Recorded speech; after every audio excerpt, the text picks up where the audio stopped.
3, 2, 1, tá no ar. Viagem para Israel, projeto 2020, Ministério Semear de Evangelização. É o projeto Semear, abençoando e levando pessoas a Israel.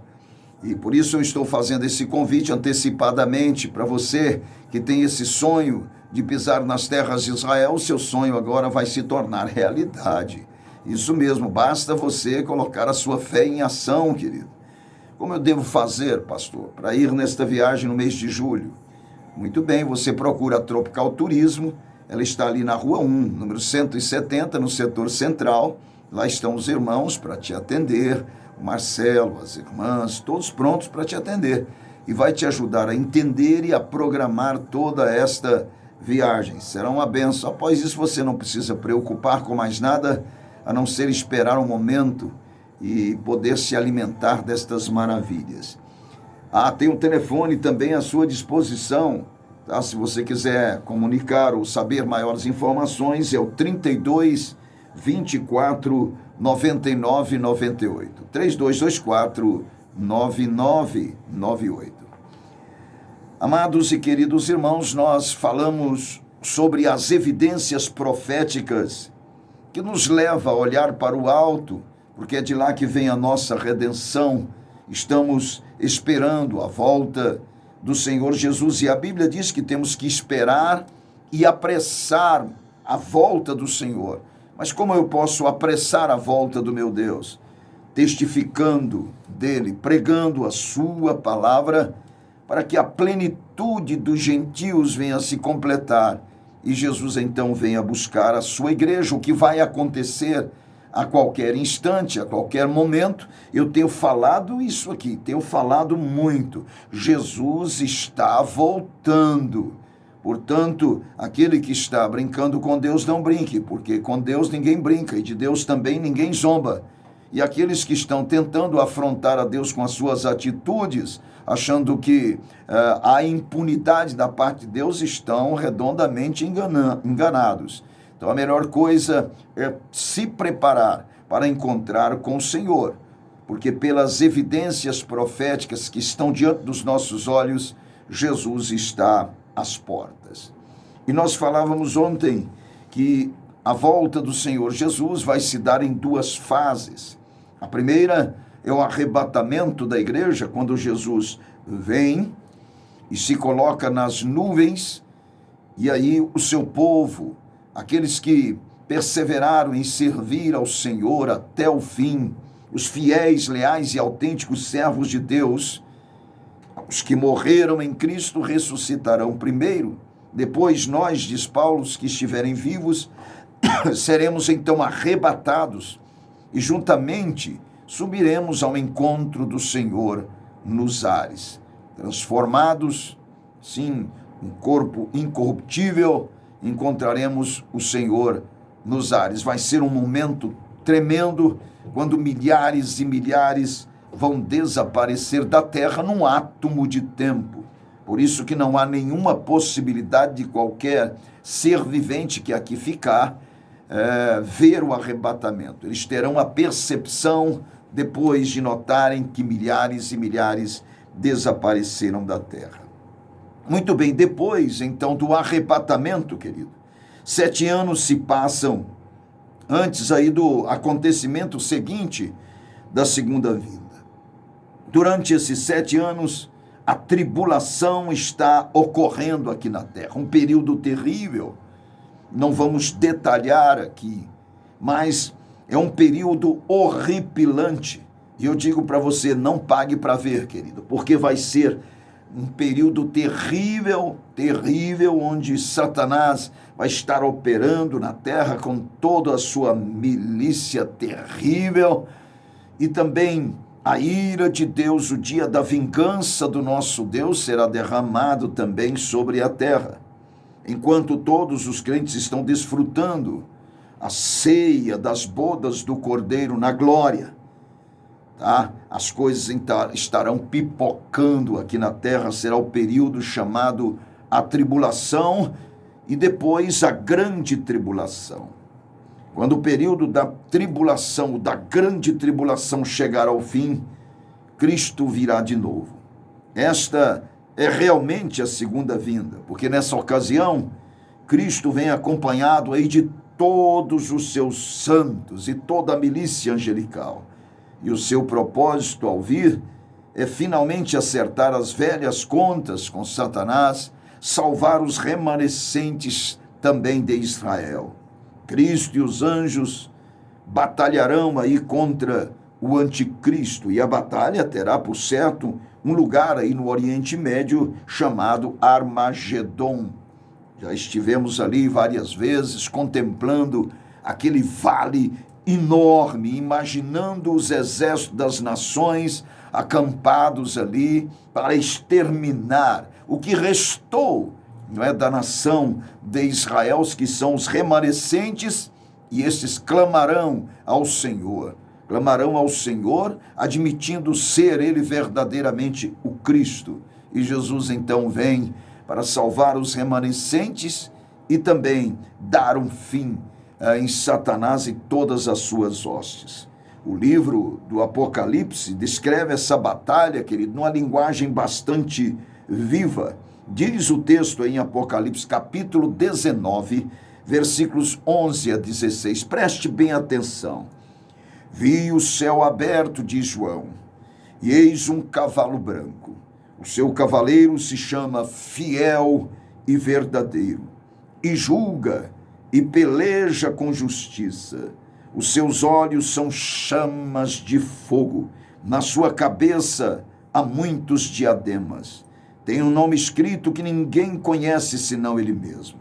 Está vestido com manto tinto de sangue, e o seu nome se chama o Verbo de Deus, e com vestiduras de linho finíssimo, branco e puro.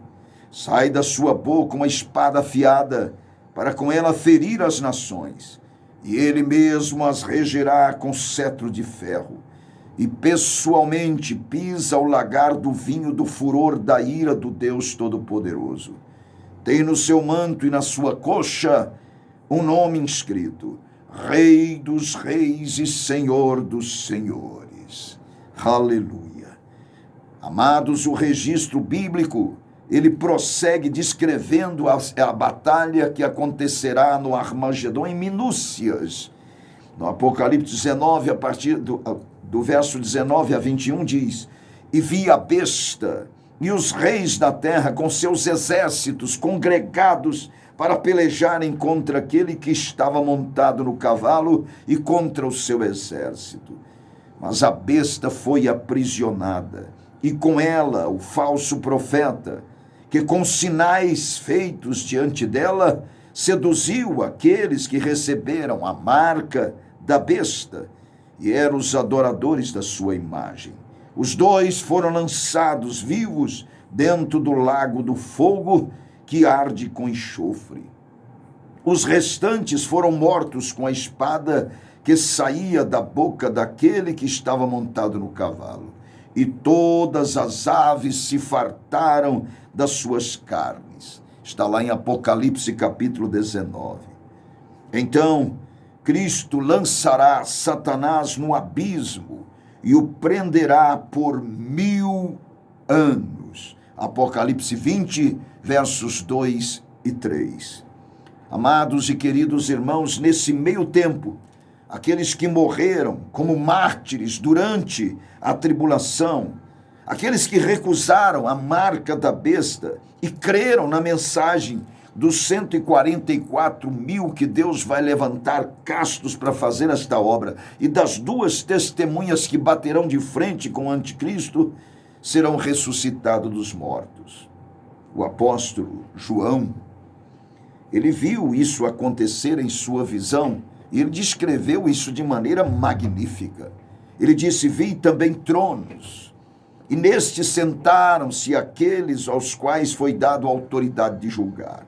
Vi ainda as almas dos decapitados por causa do testemunho de Jesus, porque nesse período após o arrebatamento, aqueles que verdadeiramente ouviram a palavra e agora se convertem ao Senhor vão ter que pagar com a própria vida, e a decapitação vai estar em voga. Vi ainda as almas dos decapitados por causa do testemunho de Jesus, de João, bem como por causa da palavra de Deus. Tantos quantos não adoraram a besta, nem tampouco a sua imagem, e não receberam a marca na fronte e na mão, e viveram e reinaram com Cristo durante 1000 anos. Está em Apocalipse 20, versículo de número 4, querido. Outra coisa, neste ponto, Cristo vai estabelecer então o seu trono terreno. Ele vai estabelecer, depois de estar no Monte das Oliveiras, o monte se fenderá pelo meio. E o povo de Israel será refugiado no deserto da Judéia, enquanto Jesus batalha contra o anticristo e todo o seu exército, e os vence. E o Senhor então desce do Monte das Oliveiras, atravessa aquela porta que hoje está lacrada, chamada Porta da Misericórdia, que vai estar aberta. O templo reconstruído, e o Senhor se assentará para reinar sobre todas as nações, sobre todos os reinos. Ele estabelecerá o seu reino e o seu trono terreno. Um dos seus primeiros atos como governador da terra será reunir as nações e julgá-las na base das suas boas obras. Olha o que diz Mateus 25, 32. E todas as nações serão reunidas em sua presença, e ele separará uns dos outros, como o pastor separa os cabritos das ovelhas. Amados, o fator básico do julgamento será a atitude humanitária de cada nação, principalmente em relação a Israel. E Jesus descreve a cena em Mateus capítulo 25. Quando vier o Filho do Homem na sua majestade, e todos os anjos com ele, então se assentará no trono da sua glória, e todas as nações serão reunidas em sua presença. E ele separará uns dos outros, como o pastor separa dos cabritos as ovelhas, e porá as ovelhas à sua direita, mas os cabritos à esquerda. Então dirá o rei aos que estiverem à sua direita: vinde, benditos de meu Pai, entrai na posse do reino que vos está preparado desde a fundação do mundo. Porque tive fome e me destes de comer, tive sede e me destes de beber, era forasteiro e me hospedastes, estava nu e me vestistes, enfermo e me visitastes, preso e fostes ver-me. Então eles perguntarão, o justo: Senhor, quando foi que te vimos com fome e te demos de comer, ou com sede e te demos de beber? E quando te vimos forasteiro e te hospedamos, ou nu e te vestimos? E quando te vimos enfermo ou preso e fomos te visitar? O rei respondendo lhes dirá: em verdade vos afirmo que sempre que o fizestes a um destes meus pequeninos irmãos, a mim me fizeste. Então o rei dirá também aos que estiverem à sua esquerda: apartai-vos de mim, malditos, para o fogo eterno, preparado para o diabo e os seus anjos. Porque tive fome e não me destes de comer, tive sede e não me destes de beber, sendo forasteiro não me hospedastes, estando nu não me vestistes, achando-me enfermo e preso não fostes visitar-me. E eles também perguntarão: Senhor, quando foi que te vimos com fome, com sede, forasteiro, nu, enfermo ou preso e não te assistimos? Então lhes responderá: em verdade vos digo que sempre que o deixasse de fazer a um destes mais pequeninos, a mim o deixasses de fazer. Irão estes para o castigo eterno, porém os justos para a vida eterna. Amados, então Cristo iniciará seu reino de 1000 anos, um período de completa retidão na terra, que será o primeiro desde que Adão e Eva comeram o fruto proibido. Serão 1000 anos de grandes bênçãos. Dito isso, surge uma pergunta: qual é então, pastor, o meu prazo? Qual é o meu prazo? Quando Jesus vai voltar e arrebatar o seu povo, pastor, quando que isso vai acontecer? Queridos, ele nunca nos contou este segredo. Mas ele disse em Mateus 24:36, mas a respeito daquele dia e hora, ninguém sabe, disse ele, nem os anjos dos céus, nem o Filho, somente o Pai. Ninguém sabe. Ninguém pode calcular. Isso impede qualquer conjectura, ainda que muitos cristãos tentem atribuir aí diferentes datas à segunda vinda. Porque Jesus não nos deu uma data da sua chegada, muitos perguntam. Porque parte do nosso treinamento para a eternidade, enquanto estamos aqui na Terra, é a disciplina de estarmos constantemente prontos, queridos, vigiando e aguardando a sua volta. Tudo isso que estamos vivendo é um treinamento. Estamos nos preparando. Temos que estar atentos, sóbrios. O Senhor também está esperando até que a sua grande comissão seja cumprida. Será pregado este evangelho do reino por todo o mundo, para testemunho a todas as nações. Então virá o fim. Este é o prazo que você tem, que eu tenho.